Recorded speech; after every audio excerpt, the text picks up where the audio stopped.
Take a walk on the weird side, it goes bump in the night. Take a walk on the weird side. You can't trust the living, you can't kill the dead, you can't stop the voices inside your head. You can't run, you can't hide. Take a walk on the weird side. Hello, everybody. Hello, everybody. I'm Hannah. And I'm Taylor. And together we are Weirdside Podcast. On our show, we have a wide range of random topics that we will be discussing, including, but not limited to, horror films, the paranormal, conspiracies, true crime, cryptids, books, games, dark history. You get the picture. Our show is aiming to be on the weird perspectives of, I would consider us two very strange people, but I think we're pretty nice. But I think definitely throughout our lives we've been called weird. Definitely. I will never forget when I was in high school, one of my classmates wrote down on a card that I was nice but quirky. Nice but quirky. Yes. I remember the first time you met me, you called me spastic and weird, but you still liked me though. Cute and spastic. Oh, cute and spastic. Okay. Yes. Anything that is considered unorthodox is probably what you'll find on Weirdside Podcast. We may even talk about normal everyday topics, but we will be discussing the aspects of those topics that not many people touch up on or don't really focus as much on. Oh, for sure. Yes. And also, with true crime, we'll be going over some cases of true crime, but our main focus when we discuss true crime on here is to learn from true crime cases, how we can make the world a better place from learning from our dark past. Oh, yeah, for sure. Why don't you tell me a little bit how you got into the, I would say, strange?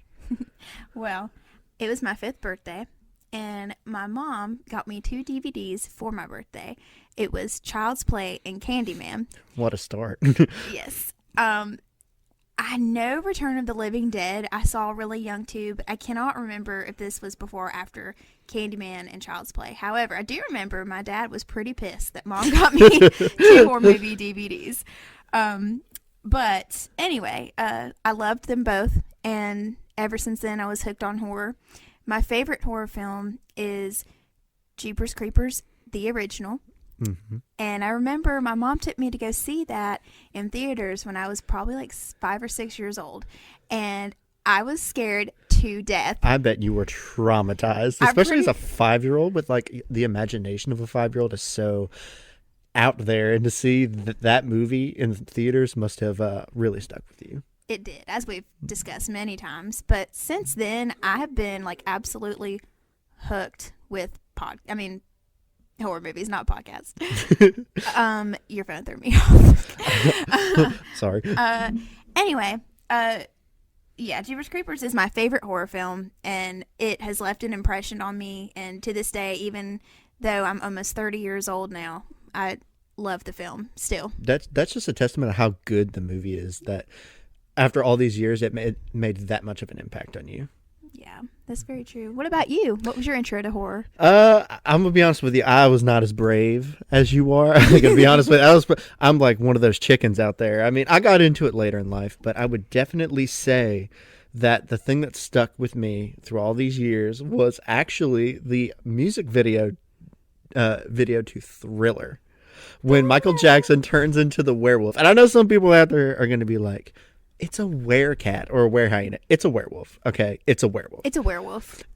When he turned into that, it stuck with me so much. Even to this day, I'm absolutely petrified of werewolves. And people are like, werewolves? That's so yesterday. Like, that's not scary. It's terrifying to me. You know what went off my head when you said that? What? So yesterday. But yes, werewolves are horrifying. Oh yeah. And they have been, which we'll probably discuss a future podcast of werewolves. Definitely. But they've been around for centuries. Mm-hmm. The whole folklore around them. I think it's just weird that my fascination for the horror movies started with Michael Jackson. I love it. You know? I love it. Basically, Taylor and I both come from families that never quite understood our interests. Although our relatives do love us, they just don't seem to get our love for the exceptional. I think they love us the best that they can. I would agree with that. They definitely, of course they love us, but they just don't get us at all. They don't get us at all. The only ones who really ever understood our love for horror, for example, were our moms. Oh, yeah. But that is until we met each other. Oh, yeah. And by the way, save the Norman Bates jokes, please, guys. I think your weird matches my weird on a level that cannot be matched. I would agree with that. And that is why I believe that you are my soulmate. But we are soulmates. We are. I'm so blessed that I got to marry you back in October. And I'm so ready to start a podcast with the love of my life. And I'm looking forward to starting one with mine, too. I know there's some people out there just like, ew. I know, like, shut up, guys, ew. But here on Weirdside Podcast, it's a safe place to discuss topics that most people find too unsettling or odd. And we hope this can be your safe place, too. Mm-hmm. Whether you're doing some work or driving in the car, we're glad that you're joining us, and we'd be more than glad to help you and join you. Yes, so if you have nothing better to do, give us a listen. Come hang out with us. We'd love to have you. Come be weirdos with us. We're creepy. Yes, creepy. Well, again, I'm Hannah. And I'm Taylor. And together we are Weirdside Podcast.